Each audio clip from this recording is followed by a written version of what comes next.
10, 9, 8, 7, 6, 5, 4, 3, 2, 1.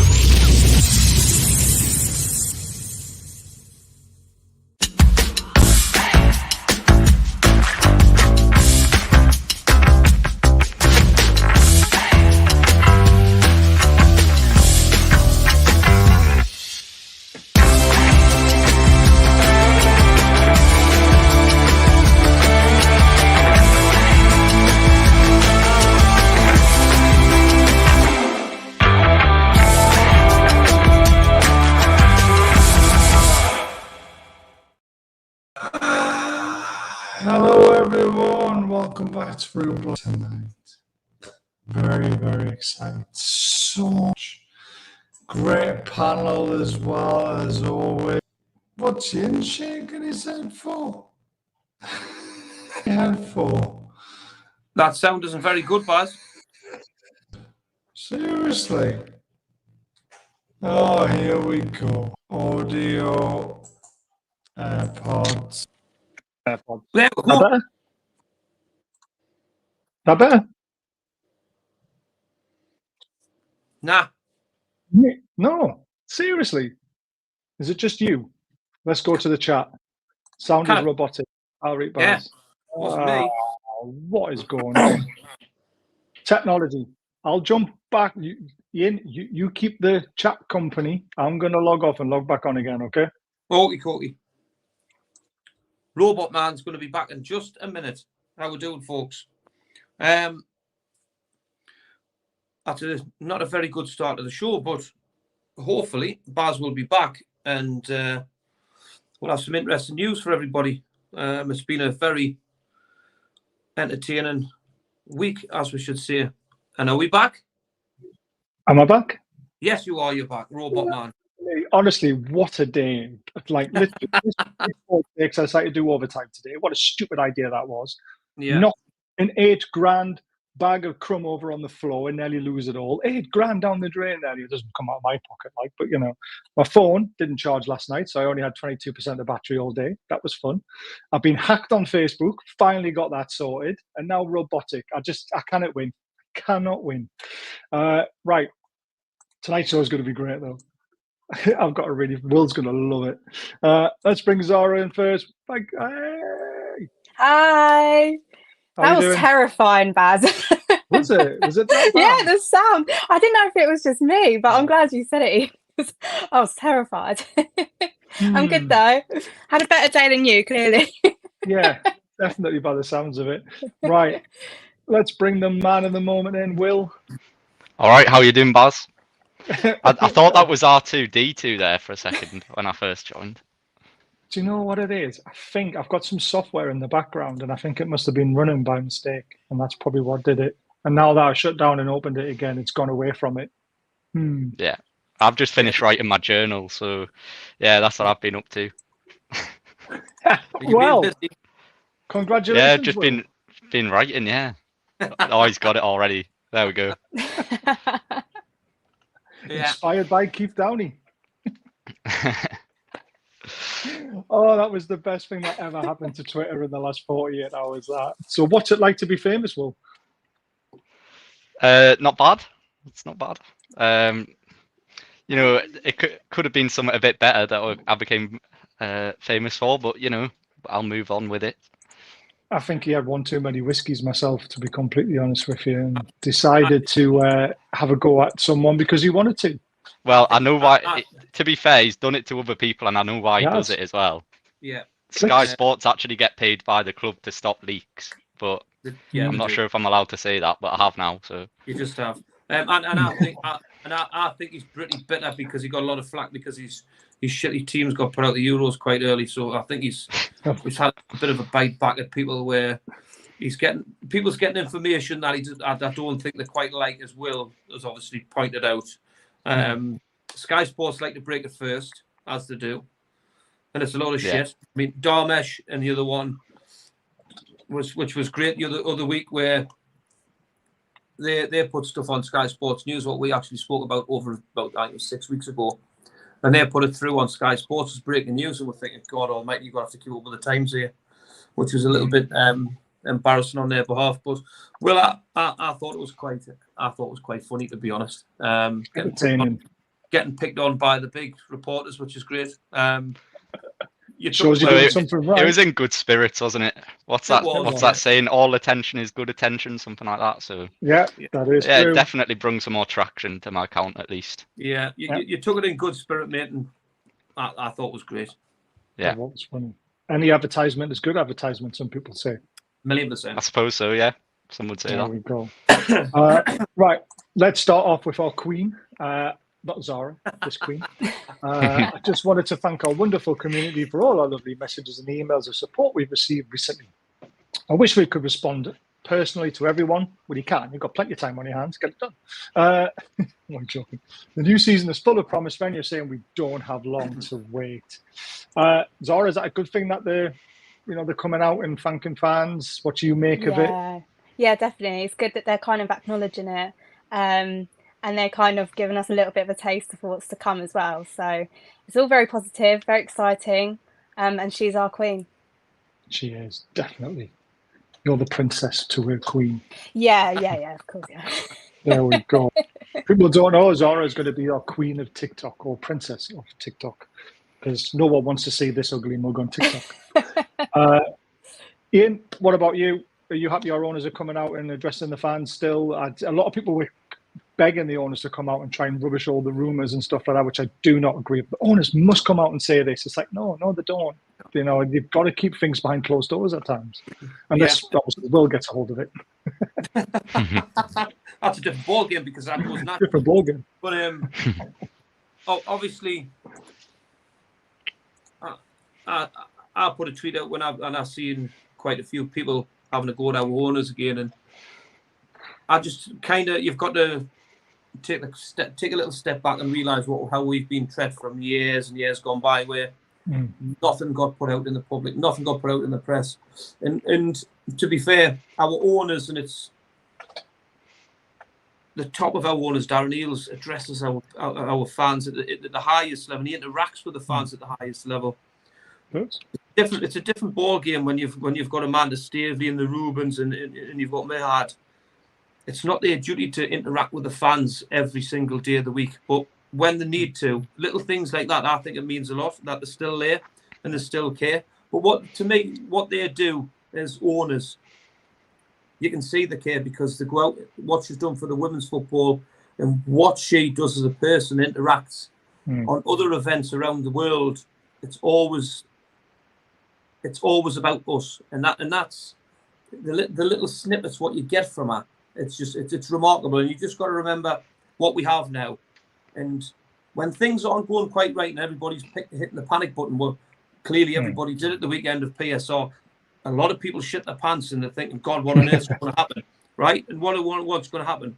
Just remember we're in safe hands, and these are no mugs who's taking care of our football club. And to make sacrifices, they will do that. And Darren Eales made a statement a long time ago, and we will make them sacrifices for the future of this football club. And rightly so. And I think just a little statement like that from Amanda Stavely's turned around and said, thank you, we can't go around. That's just that, as much as it's small, that still means massive to us as a fan base, because it does reaching out, because little words speak. What is it? Little words speak loud. Volumes. Yeah, speak volumes. But that for me, that's all she has to do. She doesn't have to roll a red carpet out and address this massive speech. Just something like that, just to say, I'm still here and I still care about our football fans and our football club. We should never ever doubt that, because we're in safe hands. Obviously, Mick watched the other show where you just seem to fade into darkness. Yeah. I got a new ring light, guys, so we won't have the same problems. Don't worry. I love it. Just want to jump back to that. Thank you, Paul, for that donation. That's absolutely amazing. That goes to the running of the channel. We really appreciate it. Wondering Mitchell was the positive. Ooh, yes, that could have been. We're going to come to that now, Will. Obviously, it's a massive appointment. We all thought it was going to be Friedman, and then it ends up being This lad from Monaco. I don't know a lot about him, Paul Mitchell, but you put out a tweet about all these signings that he's done for other clubs, which are phenomenal, some of them. Yeah. Just to read off a few, there was Heung-min Son, Sadio Mane, Dele Alli to Spurs. That's a huge one. Kieran Trippier from Burnley, Christopher Nkunku, Tyler Adams. This guy's obviously got a very, very good track record of picking out gems that have ended up going on for big money to other clubs. So is this a statement signing for Newcastle, or was this a second option or third option, or do you think he was the man all the time? I think once Dougie Freedman was no longer an option, once he pretty much turned us down, I think Paul Mitchell probably would have been the number one option at that point. Right. The message was that they wanted somebody with Premier League experience. So obviously, I think the other two that were on the list was Pinto, I think one of them was, and I can't remember the other one, but Paul Mitchell was the number one choice, I said a couple of months back, but obviously it went really quiet and it just sort of came out of nowhere. I didn't hear anything at all.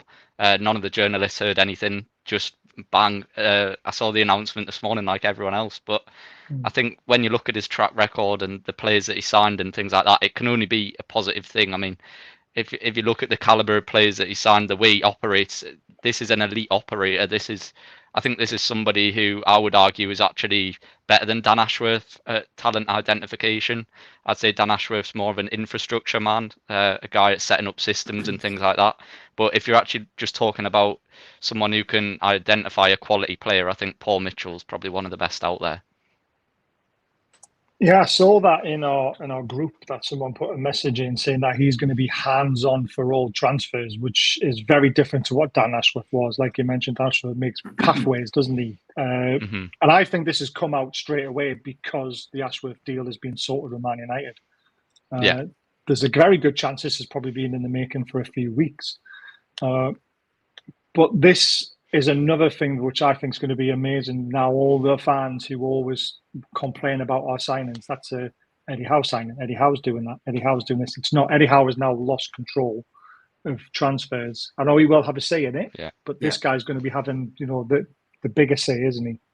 I just want to say, them people that blame Eddie Howe as well, what a load of nonsense. There's a lot more people that have to agree on a signing than Eddie Howe. Of course, he has a big say, but it's not all down to Eddie Howe. The board and the scouts wouldn't just sign off on someone because he told them to. Yeah, so I absolutely agree with that. Ian, what do you make of it all? Do you know much about him? Because I honestly don't. I'm going to put my hands up and say I've never really heard of him. But looking at the players he signed for clubs, he looks like a very good coup. I believe so. He was Man United's main target before Ashworth, and he came away from Manchester United because I don't think what I've read, he wanted something different and appealing to him, and Man United didn't tick that box. Obviously, Freedman was our number one target, as Will and everybody else put out there. But when you look at when I've done a little bit of digging today, again, Baz, I'm not 110% of what he's done. But obviously, when Will's put stuff out, his signings, what he's been involved in, they are high quality elite players. And his statement today says he wants to be involved in part of a club that's going to be at an elite level. So that Tim to come out with that, an elite, there's a difference between just getting along or being competitive. But when you use that word elite, that's a different ballgame, because that's the top end, what we want to be. And if he's got that mentality to drive Newcastle United forward to that, it's got to be positive for us. So I'm over the moon. I'm over the moon, especially because it's cost us nothing. That is the major one, to get somebody of his potential and his background and his elite, what he is, and very, very people speak very highly of him, what he brings to a football club. To get him for free, that's a completely different ball game, and we've just got to see what he brings to us. And again, you've got to trust the owners to have faith in this lad. And then I think this has been done. This has been done for a while. If you look back, I just think they've just been waiting to I think they've been respectful to Dan Ashworth in a way, what they shouldn't have been, to get him over the line, to get him out the door, to then bring him into the football club. I'm really looking forward to it. I am. After a very, Summer's getting exciting. yeah, after a very, what was the word? We knew PSR was going to be a bit dodgy after our last transfer show. We knew it was pushing in the wrong direction, but now that's out the way. I just think things will settle now, and I'm really looking forward to see what this man can bring to the football club, and actually what we are going to do, potentially bringing solid signings to this football club. I'm excited. Oops. Put all caps in the chat. Right, Zara, do you know anything about him? Is this like just out of the blue, like for you as well, like everybody else? Yeah, I mean, I saw Will's tweet earlier. I saw like the players he's been involved with signing and everything. So it does look very positive, very encouraging. And I just hope he's not obsessed with his garden as Dan Ashworth was. So no, yeah, definitely it's exciting, yeah. So Andy was taking the mick a little bit. He wants to know how tall you are because that door handle is above your head, so you must be. No, I'm not standing. I'm 5'3" though, so I'm quite short. Nearly as tall as Dan Ashworth. Yeah. I can't believe he thinks he's 6 foot. We've definitely had their pants down for me. We've heard 10 million. Will, you potentially heard 12? It's between that kind of region. For me, that's I think it's 10. Down. But it was a bit strange actually, because the journalist that came out and said 10 was saying it was less than 10 earlier in the week. And that was when there was a couple of noises that it could be around the 6 million mark. So to be honest, I don't think anyone really knows, but I think it probably is closer to 10. Yeah, it was always going to be that figure, though, wasn't it? That was from day one. It had to be double figures. I think originally they were trying to get 12, but if there's been PSR concerns or whatever like that, then maybe they've compromised on 10. But even that's still a very good deal for us. Yeah, I mean, the first ones that people were seeing, which was 20 million plus, which was just was ridiculous. Yeah, that was a wind-up, wasn't it? Yeah, well, it was always going to be that figure around 10 to 12 million.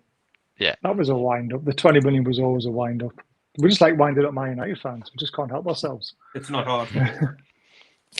Fair enough, Andy. If you'd actually put it all in one sentence, then To be fair, if I was supposed to stand up, it wouldn't be much difference anyway. I love it. Will you put out another tweet about Newcastle facing competition from Manchester United to appoint Fraser and Neil Bath? What positions would they take up? Are they scouts or what are their roles? I think they're to do with the academy. I think they run it, that sort of stuff. But to be honest, I haven't really looked into it or anything like that. I've literally just put out the information that I've been sent. Right. So I haven't really looked into it too much, but I believe they're to do with the academy, all that sort of stuff. Yeah, I've never heard of them, to be honest with you. Again, backroom staff, you just don't hear much about people, do you, really? I mean, everyone knows about Dan Ashworth because he's obviously screwed Brighton, screwed us, got to Man United, and obviously... making a bit of a name for himself. Away. Yes. Damaged his reputation. There we go. Interesting news today that we're after two guys who led Chelsea's academy. So this must be Fraser and Neil Bath. Yeah, that's them. Yeah, so there we go. And let's face it, our academy is getting so much stronger. I'm absolutely loving it. Yeah. I want to say one really quick thing on the owners, right? This PSR stuff, yes, it all got a little bit hairy and a bit leery and, a bit close to the line. Our owners have never owned a football club, ever. Our owners are that rich, they've never had to adhere to budgets. If something's going wrong, they fix it by throwing money at it because they can do that. It's like pocket change. Having to deal with such a budget and a complex football club as it is, they're going to make mistakes. They've put their hands up. They knew they made a mistake. They've corrected it. They're going to be stronger and they're going to get the right people in the right areas. It's just this window, before the start of it, from January onwards, because of Ashworth, it's gone all a little pear-shaped. They've done their best, but they are getting the right people in the right places now. You can see that with all these links. So you just got to trust them. I just want to say with the PSR, there is context behind it because the Bruno release clause didn't expire till last Monday. So they were never going to sell anyone before that. Because imagine if say they'd sold Minter and Anderson and then someone had came in and activate Bruno's release clause and he says, yeah, I'm going as well, then there would have been a massive kick-off between the fans. Yes. So they basically had from the 24th to the 30th to get the outgoings done. Yeah. And as soon as that release clause wasn't activated, that's when they started working on the deals. So they actually had quite a short window to get 2 very good deals done. Yeah. So And there is context great behind deals. it. Yeah. They were great deals. You're on about there, Baz. The owners have made a mistake. Did they make a mistake, or was it very, very clever? Well, The reason why I say this is because they've bought elite players, right? They bought elite players at a price. Now, there's been a lot of, if you've noticed the pattern, Baz, there's been a lot of clubs helping other clubs out in this PSR because it's the main. No one's helped us out. Right? No one's helped us out. They have. Not the Forest helped us out. Well, Forest did anyway. Yeah. They've got a cracking player though. Oh, without a shadow of a doubt. Now, and it's the assets where they're thinking, let's take a risk on this. I think it's paid off, and I think it's been quite cute. Now, like with the Minter, I said months ago about Minter, about you, because we said it was Baz must have been 6-7 weeks ago we spoke about Minter on a show. Yeah, we did. We just about nearly every show, don't we? Yeah, and I said £6 million, and I think it was just before, if I remember rightly, it was just before the Feyenoord manager was leaving there and going to Liverpool, and I just said, for instance, and I just said, look, how about what happens if Liverpool came in and offered 30 million for Minter? And I said on the strength of that, he's never kicked a ball for Newcastle United. Yeah, that kind of profit is absolutely huge for Newcastle United. And that was the asset, in my eyes, was always going to be there, was Minter. The one which I didn't think would go, was obviously Elliot Anderson. But especially when he came back from a broken back. It was a back fracture. It was a broken back, to be fair. It was his cockpit, right at the base of his back, wasn't it? To generate that kind of money, it's paid off. And to me, did they learn from the mistake? I think it could be absolutely brilliant business perspective if you think about it, because we've still kept the whole of our elite players up to now. We've shipped a player that's never kicked the ball for us for a lot of money. Elliot Anderson, I know it's a shame, but we've made absolutely massive profit on him. Yeah. And there's still potential of other players going out, and we've still got them. We've still got the 3 that we always wanted to keep up to now. So have they made a mistake? And we're getting money for Ashworth. So it's, I wouldn't say it was much of a mistake. It was more, I mean, they ran it close to the line though. And I think that, but again, they did that with Anthony Gordon, didn't they? They were very, very clever with that. Is it not journalism, actually? Is it not journalism trying to make our owners look shit? And I'll tell you what it is. Our own paper, our Chronicle, is absolutely ridiculous for doing that, by the way. And for supposed to be a local paper, they're trying to drive something against our players, especially Gordon at the present time. And I think it's ridiculous. I mean, Lee Ryder needs to have a look at himself. If he's producing that on a regular basis, and he's going into that media room on a Friday and asking Eddie Howe questions, he's got to have a look in the mirror what he's actually trying to do here. I'm not a fan. But what we got to remember as well is the Gordon deal. We saw it on the documentary, didn't we? About when Amanda was in the car and that, and go, they're bluffing. We're just going to stick with our 40 million. Chelsea are not going to buy him, and they didn't. We got 40 million. So you could say, you could be right. It could be very strategic how they've gone about their business so far.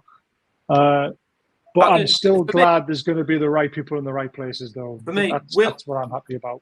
We'll put a great thing out, right, just before all of this came about, and it went, there's other deals in place in case deals fall through, right? Yeah. The main superstars were getting mentioned, which was Bruno and Gordon. Nothing was mentioned about Isak. So it was them two, the big earners and the big money at the time. These were bubbling around in the background. So if they fell through, there was always going to go to be them two. And they always must have had faith in the other ones going in the other direction before we even touched our big assets. And I think it's remarkable business. I really do. You see, for me, I don't think we were ever going to sell a big asset, because if we were going to sell one, it would be Bruno, because it would be an easier deal to do with Man City rather than trying to force a Isak deal with Chelsea or force a Gordon deal with Liverpool, because that would take longer. But Bruno's always been interested with Man City. Manchester City never valued Bruno at 100 million. That was the problem. No, but what I mean is that his contract, that clause would shut. And if we were desperate to do a deal, we could then go to Man City and say, right, you can have Bruno for 80. Yeah. Because we were desperate for money. But that showed to me we weren't that desperate, because Bruno was never once mentioned at all leading up to this PSR deadline. It was all Isak, it was all Gordon, never Bruno. And Bruno would be an easier deal to do. It would be a faster deal to do as well, personally. I just want to say, by the way, that Isaac, Keith Downey called me out for supposedly peddling stories. Well, he peddled the Isaac story on the Friday, I think it was, either on the Thursday or Friday, because he put out Isaac having a good chance of leaving. Someone commented beneath, why are you putting this out, Keith? You know he's not leaving. And he's like, oh, yeah, I know he's not leaving, but, this is just what I've been told to put out. Yeah. So, a bit of a hypocrite, actually, as well, Keith Downey. Yeah. So quickly it's not him, he's a hypocrite on everyone, isn't he? So quickly, Baz, get back to that one about obviously assets. It goes to show you how confident they were with things with Minter and Anderson. It's getting maximum potential money to go close to that 80 million. What we need to do to get in with financial fair play, which a lot of people said it was 6 million. I got told it was a lot deeper than 6 million, which is correct. Again, I wasn't expecting it to go as far as what it was, but 25 maybe, but 35 is amazing. Yeah. So I think it was quite clever.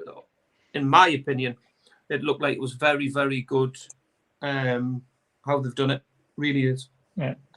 No sell-on clause. That's a bit... See, I would like to have seen a 10, 20% sell-on clause into both of their contracts. It wasn't going to happen with how late it was. Yeah, true. I mean, obviously they had to do the deals quickly. But yeah, I mean, Zara, are you happy with the business so far that we've done? Yeah, I think it's been a good bit of business we've done. I think, there's been no buyback clause or anything like that, which, I think that's the only downfall of it all. But no, I think it has been positive. I think Ian's right. I didn't even think of it that way, and that the owners were probably being a bit clever with it all. But yeah, no, I agree. Yeah, no, but it's exciting for sure. Oh yes, who's next? Is it this man? He gets a lot of heat, and I hate it. I hate that he gets all this heat. Yeah, no, 100. That's the thing about it, isn't it? It's all I've been seeing is people blaming Miggy for the whole PSR situation, which is utter rubbish anyway. Because whereas Ash, if we had Ashworth doing his job, we probably would have been a bit more prepared for this situation. But every time, but Miggy's always a scapegoat every time. Yes. Yeah, it's Miggy's fault that Minter's leaving, because if he went in January, we wouldn't be in this position. Well, that's obviously not true, because Miggy's only going to fetch 20, 25 million.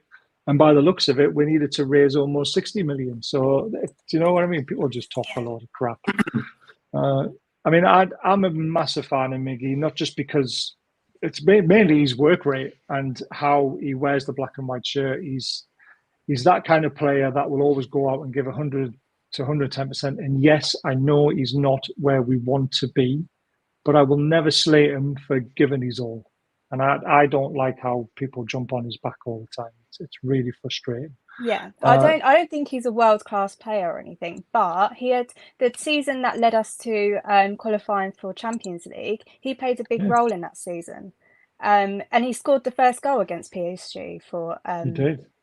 Our Champions League game. So again, people like to forget a lot about what he's actually done for the club. I'm not saying he's a world-class player, because he's not, but he has been decent for us. Yeah, exactly. 2 months in a row he won the Golden Month as well. One against Fulham, and there was another one, I can't remember which one it was.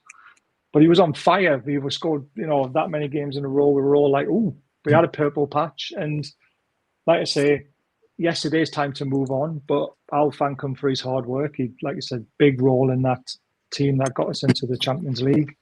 Played a big role in beating Man United at Old Trafford in the Carabao Cup. Massive role against PSG. People just forget that he's a hard-working footballer who, yes, he's got no right foot. We'll just leave it at that. Will, have you got any information on Miggy that we can get behind? If he stays, he'll be a good squad player. Don't get me wrong, but I think it's time to cash in now. Yeah. The only information I had and the only team I heard anything about was Al Ittihad in Saudi Arabia. So Right. I know Ben Jacobs put the tweet out that was it Alf? I can't remember. They all sound the same, but one of them wasn't in talks with him, but it wasn't Ittihad anyway. But I Yeah. think I know a lot of people get really annoyed at Miggy, but for me, I can never hate a player that gives 100% for the shirt, and that's what he does No. every time. Yes, the quality is missing sometimes, and I think it is time to move on. But I don't hold it against him.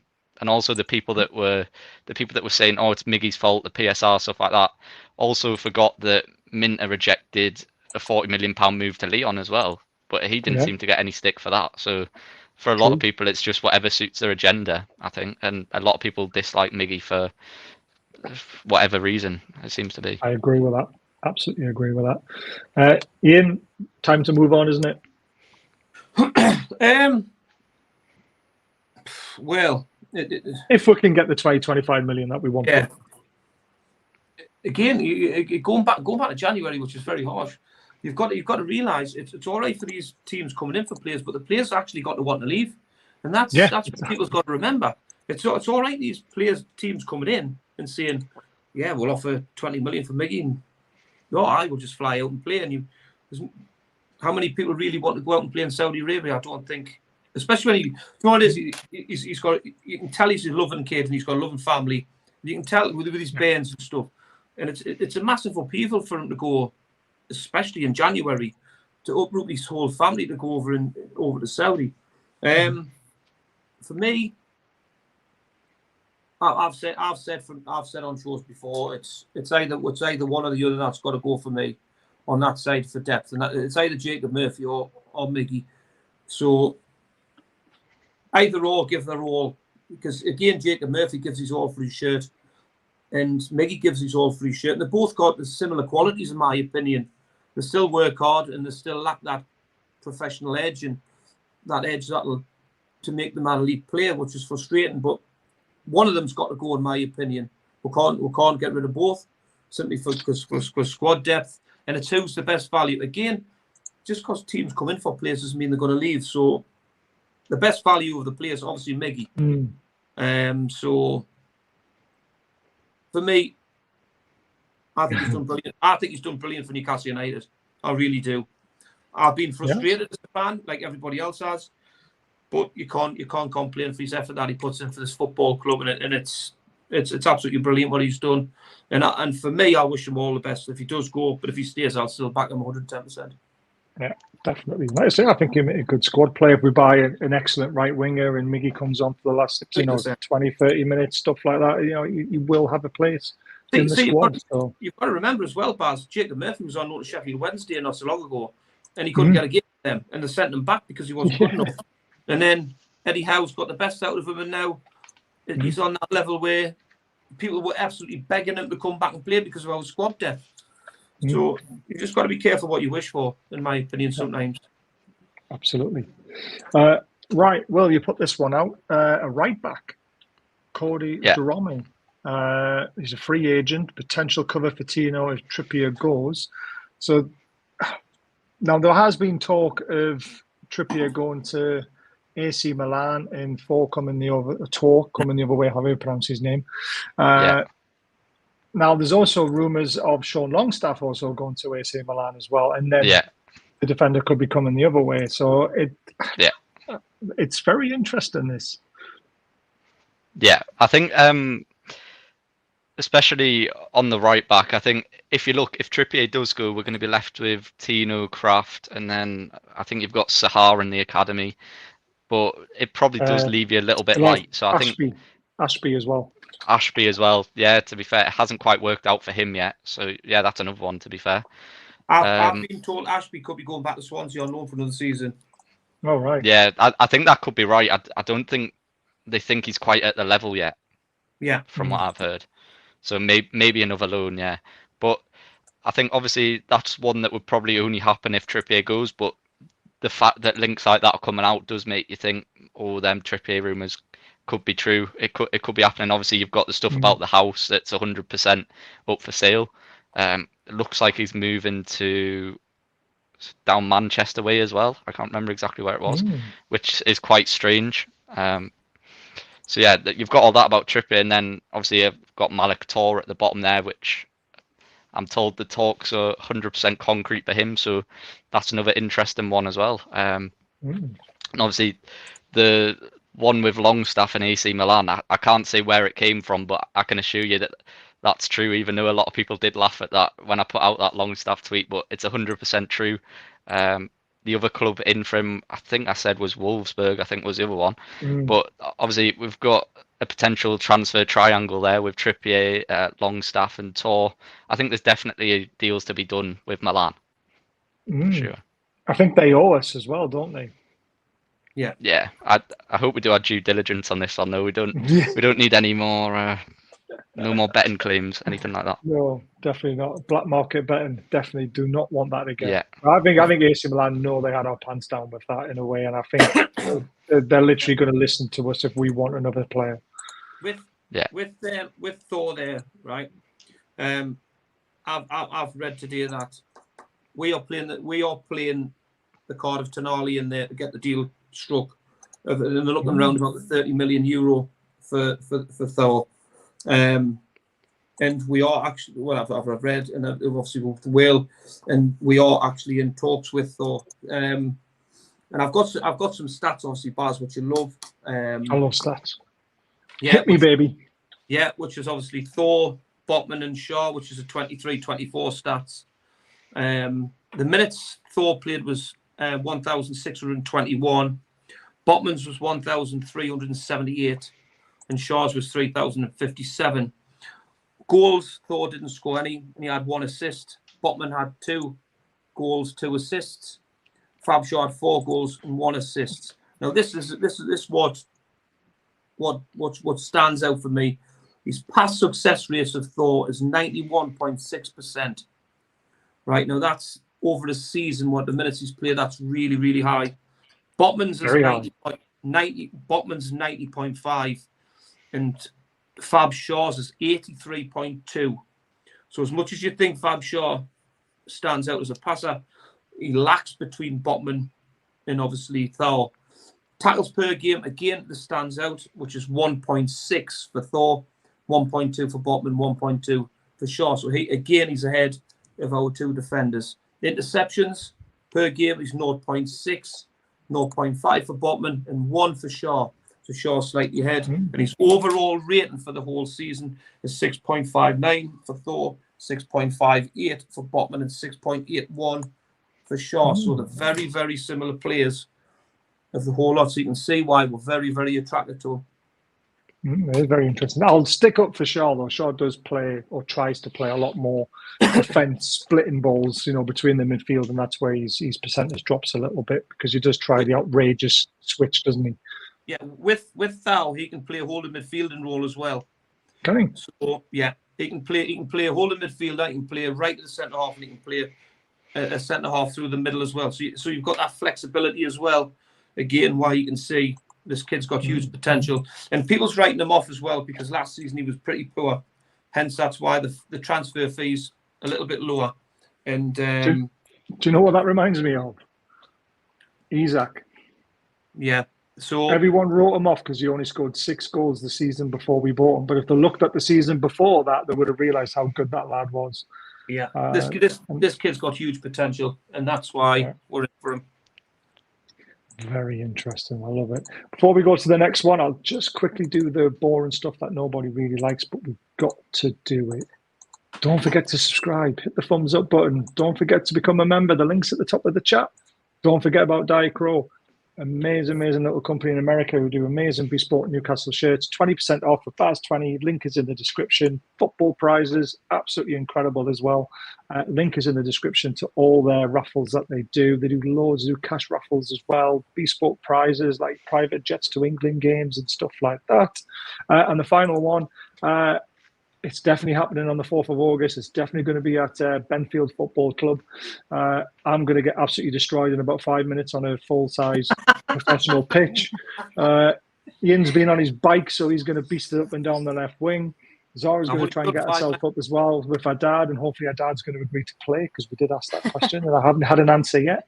And Will's fucking off on holiday, which is a shame because he was going to be our mask player, which is a very, very big shame. Right. Move on to the next one. Newcastle set to sign Pivas. Fee agreed, sell on clause, loan in place. Is this a load of bollocks, Will, or is this true?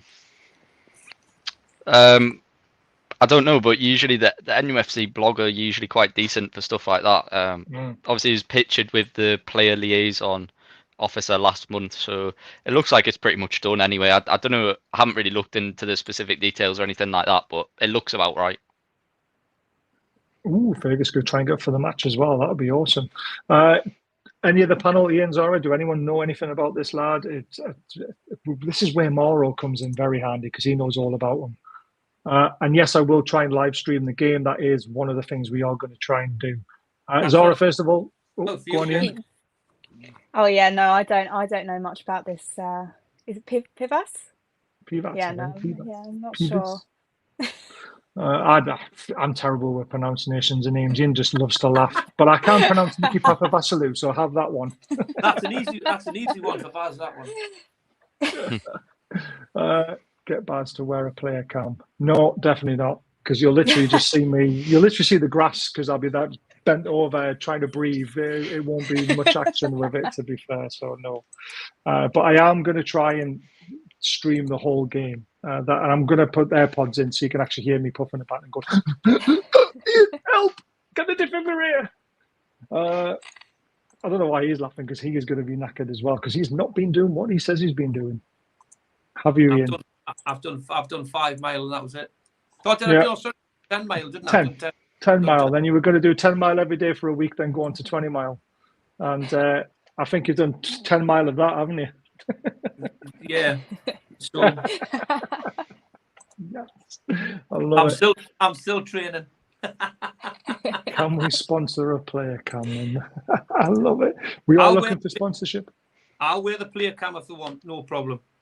Have you got the technology? Because I haven't. Nah. There's a stumbling block. Right. This lad has been beasting it in training, apparently, in personal training and really getting ready for the season. Apparently, this is one of the reasons why we let Elliot Anderson go, because this guy is ready to step up. Alfie Harrison is someone that I was very excited about when we bought him, because when I spoke to Martin, who's a Man City fan, he said, there's a player on your hands there. And a lot of other Man City fans have come out and said, devastated, we've lost him so cheaply. Have you heard any of these rumours, Will, that he looks like he's going to be jumping into the first team squad?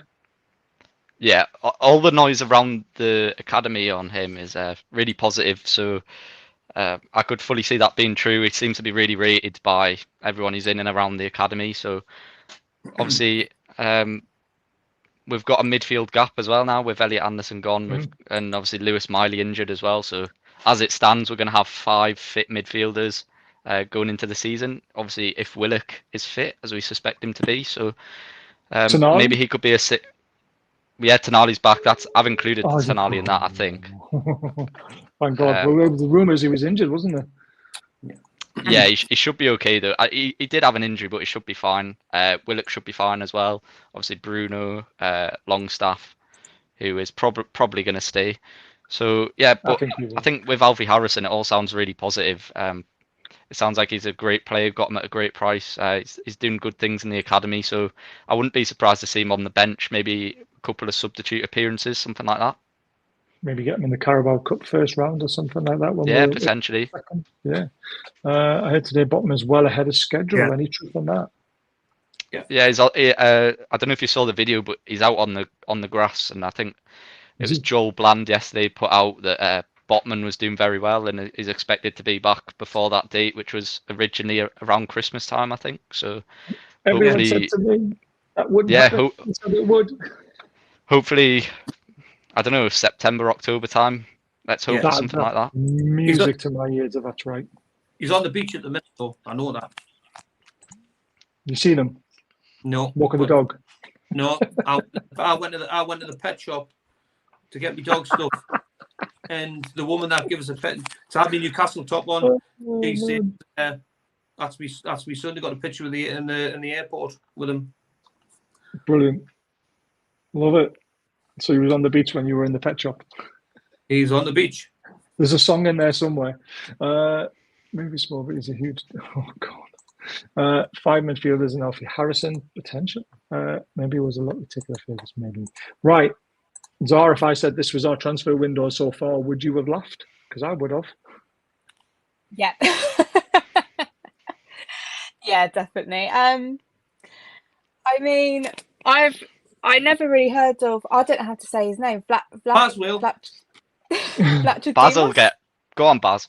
Go on, Baz. Odyssey? No, the other one. Oh no! I'm pronouncing his first name.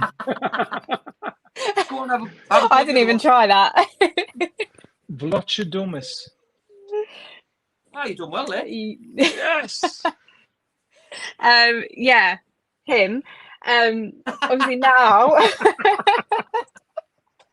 now we're at 4. Is it 4 goalkeepers we're at now? So I'm wondering 5. I'm wondering if we're gonna like move any on. What's gonna happen there?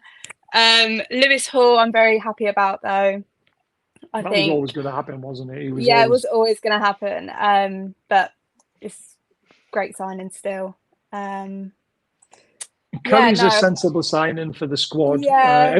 I forgot we'd signed him until a couple of days ago. I was like, oh, yeah, we've got Kelly, haven't we? Because that all happened, and then all of this commotions happened, and we've actually signed 4 players, and it's just like, oh, yeah, we have, haven't we? Shit. I'll say I've just seen John Ruddy as well. Yeah.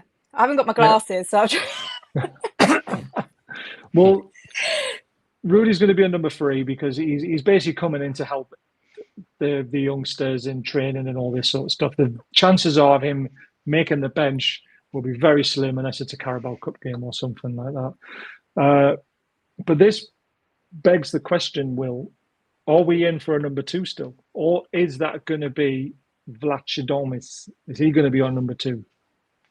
I don't know, to be fair, but some information that I did get over with somebody who actually spoke to Dubravka in person the other day. Apparently, he's been told by the club that he will be leaving now. So I know Craig Hope. Well. I think Craig Hope put out an article or something like that, but his was a bit outdated. I think because he spoke to him before he left the Euros, but this was fresh information on. I think it was Monday after they got knocked out. So I'm pretty sure he's been told by the club that he'll be leaving. So it makes you think, will Vlachodimos be back up or will he be number 3? And then you've obviously got John Ruddy and Gillespie there. So it makes you think, but I do get the impression that they might have took a step back on the goalkeeper hunt for now. That's the impression that I get. Because didn't this goalkeeper score very highly on our list a few years ago? And he had a great season at Benfica. Yes, he's had a bit of a poor run since he's moved away from a foreign club. But yeah, I mean, I think we've been watching him for a while, but goalkeepers are a bit of a funny one because they come in and out of form. So yeah, obviously sometimes they can be the best thing in the world. Sometimes they can be absolutely terrible. But obviously football being as fickle as it is, if you're on a bad run of fun, bad run of form, no, people are gonna sort of have a go at you or say you're not a good signing and stuff like that. But he's only coming in to be a number 2 or a number 3, so yeah. I wouldn't look too much into it. So 2021 is when we're after him. Yeah.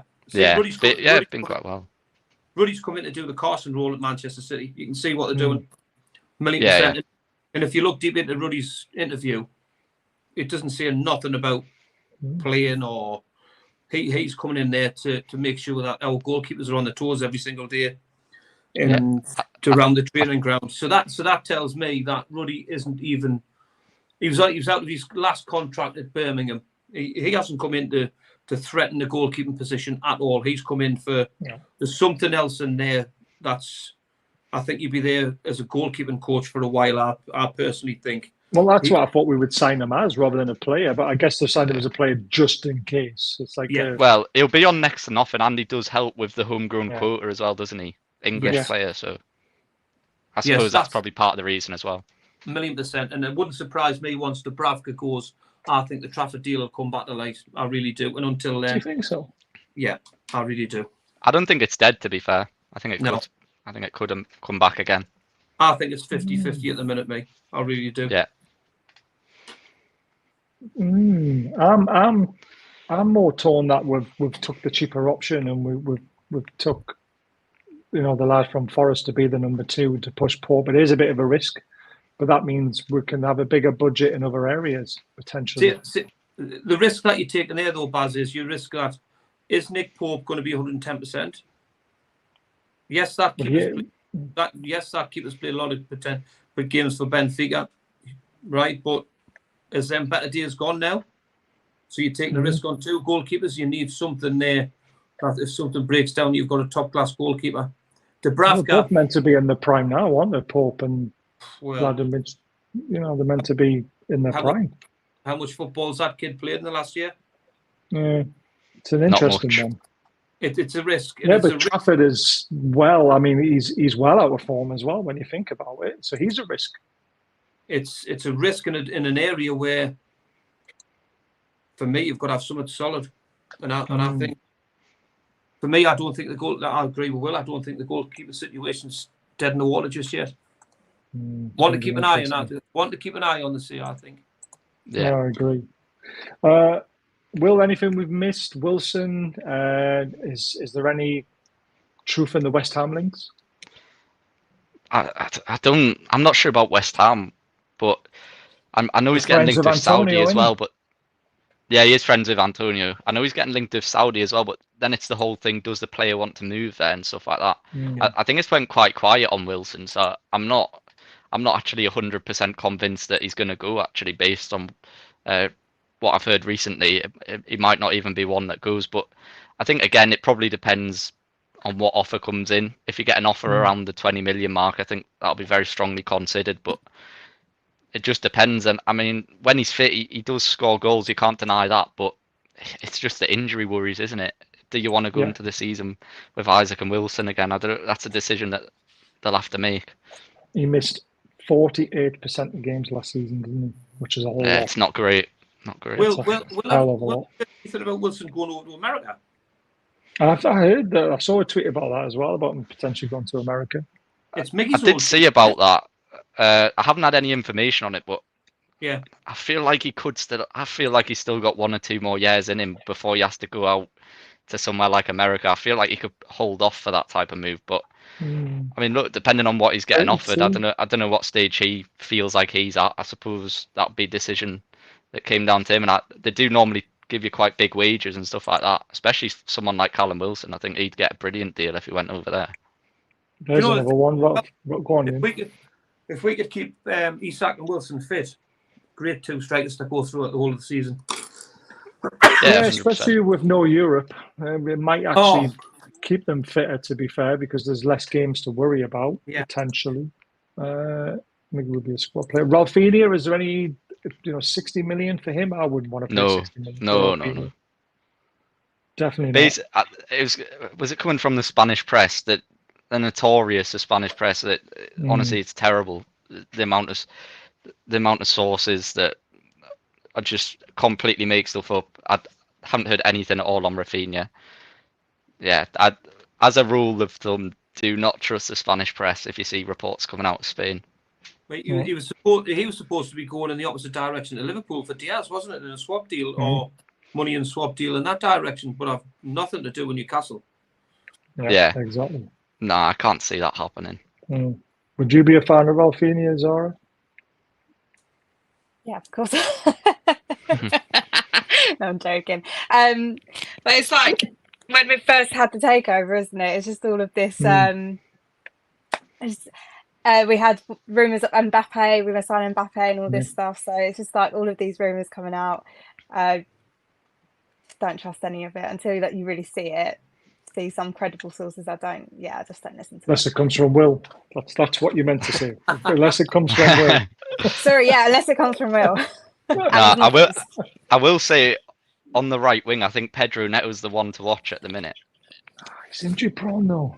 I think the other interesting one to watch as well is obviously you've got Gibbs White who can sort of fill that Anderson position, and he can play right wing. So based on what I've heard, they're the two I'm watching really at the minute and trying to keep an eye on.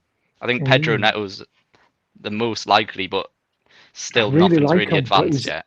His hamstrings, is he over them? That's the problem. Is Alanga a smoke screen for Gibbs White? Yeah, Alanga is 22. To be fair, I haven't actually had any information on Alanga, but based on everything that's come out of Nottingham Forest, it seems like they don't want to let him go for whatever reason. So yeah, I don't really see Alanga happening. I feel like Gibbs White's probably a more saleable asset as well. Yeah, what I'm saying is, so the interest we go in for Alanga is as they do, is it a smoke screen for Gibbs White? It could well be. And Bremo, I mean, I've been shouting for him for ages, along with Bowen, of course. I think every time we've played against him, I just think he's a live wire, and I just think he's a right handful. I just really think he's a really, really top player, me and Bremo. I don't think we're on lots to thank them for sorting us with PSR as a backhander. It's not a backhander for 35 million for Anderson. I think they've got a quality player. I really do. Kudus at West Ham, is he a possibility? No, his release clause is already expired. The 80 million release clause. So West Ham have got full control over negotiations. It's also not a recurring release clause, so that's his release clause done now. Even if we go back in from any other point, West Ham are going to have full control in negotiations. And I just think West Ham will probably try and rip you off as well. Yeah. And yes, he is a number 10, but he has played on the right wing, and he could play in that midfield free as a number 8 as well. He's got the talent to do it. This is what's frustrating me, right? We are stuck in the Eddie Howe way of the last 2 seasons, right? To take our club forward, we've got to change the way we play and be a different dimension altogether. We can't just be this one-trick pony, what we have been, because we're being found out at times. We can't just be a rigid 4-3-3 or a 4-5-1 when we're out the ball. We've got to have these players that play in different formations to change games, or we'll never ever be able to. When we're found wanting, we need to find something. You look at the bench and you go, hey, you're just bringing like for like on. You've got to have these different players that can be versatile to play in different formations to make Newcastle a different beast to play against. So you've got to, as much as he's a right, people say he's a 10, he can play on the right hand side. This is what we want, and this is so you can adapt to a 3 and a 5 and a 2. All we can do is just revert the type and go 4-3-3 or a 4-4-2 or a 4-5-1, and and then people complain the way we're playing simply because the players what we've got to move this play. Look at Manchester City. They've got so many different players that can come in from wide, or they play in holes, or little 10 pockets, or they can change a formation to play a 3 at the back and 2 holding midfielders with 3, then a 1. And this is what we need to do to take this club forward. Get out of the old 2. Get your head out of the old 2. Eddie has done that this season as well, though. He has gone 3 at the back with Trippier dropping into midfield and trying to do it the Man City way. But we need better quality to be able to play their way. That's the problem. But when it hadn't worked, he's reverted back to type because that's all he's got. Yeah. He still hasn't been going away. That's kind of hasn't worked. We're going to go at the bench and then be more attacking by bringing a quality midfielder and playing in a pocket behind the 2, which is more like a different somebody to look after in that area, which we haven't got that player. So I would love Gibbs White to come. Just for especially if we have a season like last season where we have so many injuries, we need that bench. We need to be able to rotate. And we need those options. It frustrates me because we want to take the club forward, but people want to stay in the same situation. Just because I think people's remembering back that Champions League season where we pushed forward and we were so good. It's simply because Eddie Howe, he got the best of our players in a system where we were so aggressive, so front foot, played in that very high press, and it worked, right? But then the second season, because we had a few injuries and we lost Tonali and everything, we're still trying to play that way, and we just couldn't do it because of the bench and everything. We had no plan B or plan C, and everybody blamed Eddie Howe. That's totally wrong. Next season, you want to go in with a full squad, set out in a formation. Man City change formations 2-3 times a game with simple personnel what they bring on. And that's the situations what Newcastle United need to be in, But having the personnel of just, we'll have a right winger for a right winger, and we'll have a left winger for a left winger, and we'll have a centre midfielder for a centre midfielder. It just doesn't work. You've got to have balance, and you've got to have variation right away throughout the squad, and that's why we need to sign different types of players. Yeah, definitely. And that's why Bowen would be excellent, because he can play right wing on the front. You love Bowen. I do. I want to put this one back, because I think this is brilliant. I can't believe Marley's out injured. I thought last season our injuries were bad, but we haven't returned to pre-season and starting again. So it's not Eddie Howe's fault, is it? Because the injuries are happening before they even got back to training. Eddie Howe's not training them, so why are they picking up injuries? It's not Eddie Howe's fault. Yeah. Just want to nail that one down. Any rumours going about Manchester City's court case? No, none. That'll all be done behind closed doors, unfortunately, because I have asked a few Man City fans and people I know, and we're not going to hear anything. It was so quiet. Exactly. They're not giving nothing away. Yeah. Well, is there anything we've missed? I think we've covered most of it there. Just I think I mentioned Neto, Gibbs White, obviously. We didn't mention Kilman, did we?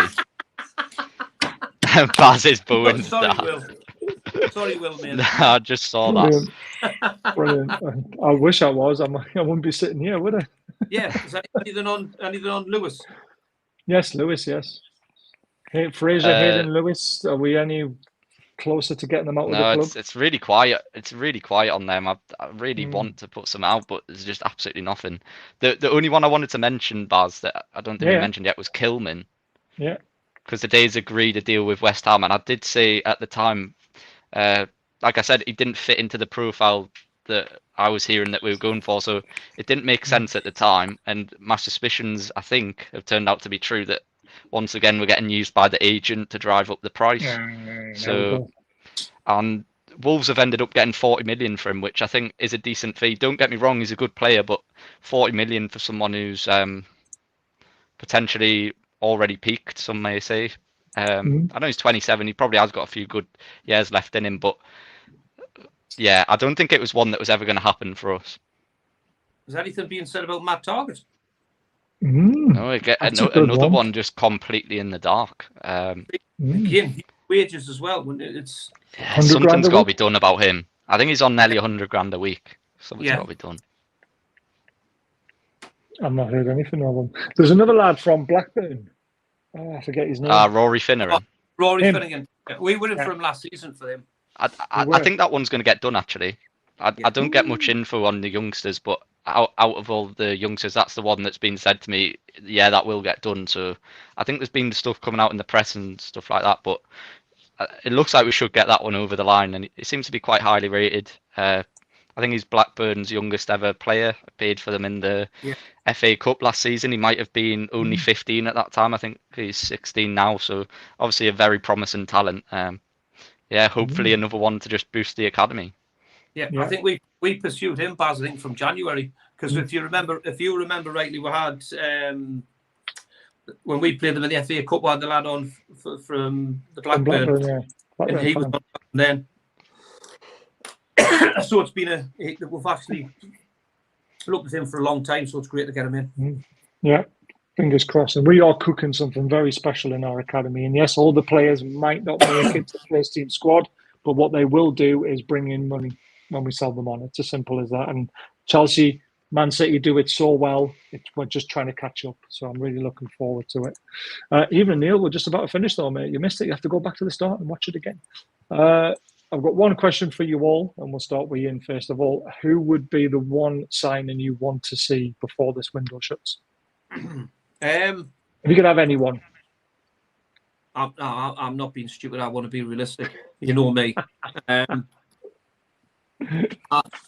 I would be over the moon with Malik Fell coming in, because I think we need a young centre half to replace Shaw going forward. Yeah, and I agree with that.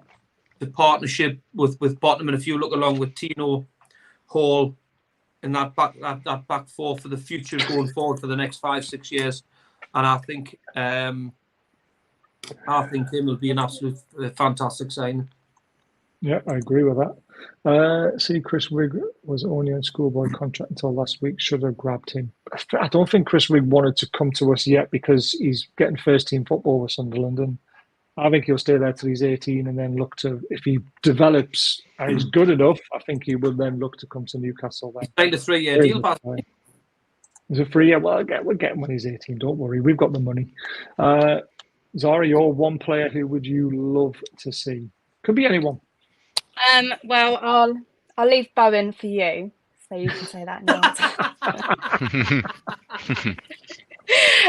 But no, after hearing Ian's numbers about Thor, I think he'd be a really good option to have, especially centre back. He's centre back, isn't he?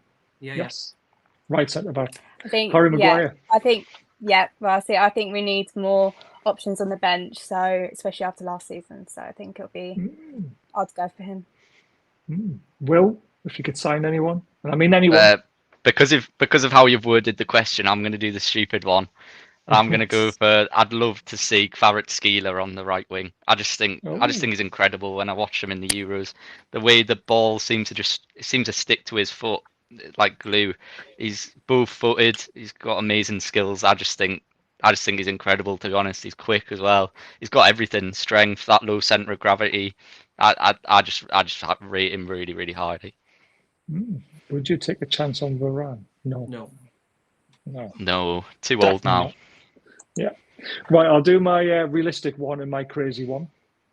So my realistic one is Bowen. I knew it. Exactly. We can get Bowen if we really wanted to. We could get him. The unrealistic one, because we don't have Champions League football, is Cava at Napoli. Yeah. He's just unbelievable, and what he did for Georgia was absolutely fantastic. So yeah, that's my realistic and unrealistic one for. That's one sad thing about the game as well. In the Euros, you see a bit more teams like playing with a bit more freedom now. It's so heavily coached and stuff like that. You rarely see players taking on 3 or 4 players like Farah was doing in the Euros. I mean, I think the last player that really did that in the Premier League was probably Saint Maximin. Off the top of my head. I mean, I know Doku at Man City is good to watch. I enjoy watching him. Jeremy Doku is probably one of the few that do it now.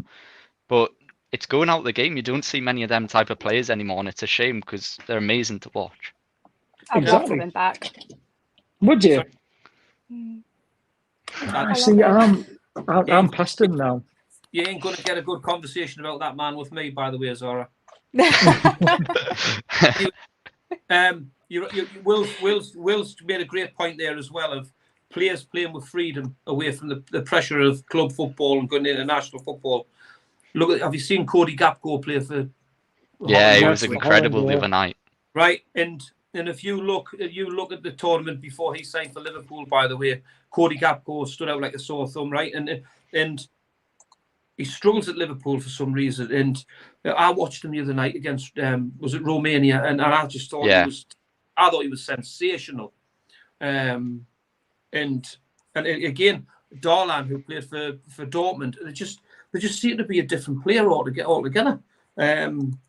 Again, it must just be the pressure of club football at the elite level. But it's for me. There's been some absolute standout performances in the Euros of so-called lower footballers, and it's been a pleasure to watch. Yeah, I agree with that. Yeah, it has been. Didn't we sign a French World Cup winner and he ended up being a pile of crap? Well, it certainly wasn't so much, man. Stefan Givash, wasn't it? Everybody blows the smoke up Sir Maximan's arse, right? He couldn't even get in the French squad. Right? Hey. There you go. I could be all night about him. How you're on about Miggy frustrated. Just because that man done the somersault and got out of his seat didn't make him a great footballer, by the way. I love it. Last question for Will. Have we got any talented players coming in from South America? The only one I heard from South America who I think is actually quite highly rated was Kevin Zanon, the midfielder. All right. I had him mentioned a while back, but he's the only one I've heard like within the last couple of months. Celebrating that message from Martin. Yeah. What's that saying? Popped on to say hello. Also, City moved on from Bruno now. Wanted him to push it and wouldn't, so moved on. Best of luck for the season. There we go. Bruno Isaac Gordon on September the 1st. Yeah. Keith Downey and Luke Luke Edwards Edwards this in the mud. Liverpool stuff talking about going is a load of crap. And Martin, obviously, we keep in contact with Martin quite a bit, and he do. still worried me weeks, and that's why I kept saying a little bit of news about Bruno, and that's great. That absolutely great news. That really is, because they're the only ones that could get him. So absolutely brilliant. And Martin talks to you more than he talks to me, though. I think, thanks, Martin. I'm only joking. I've got a fantasy of Jared Bowen, say. Jared Bowen is a legend.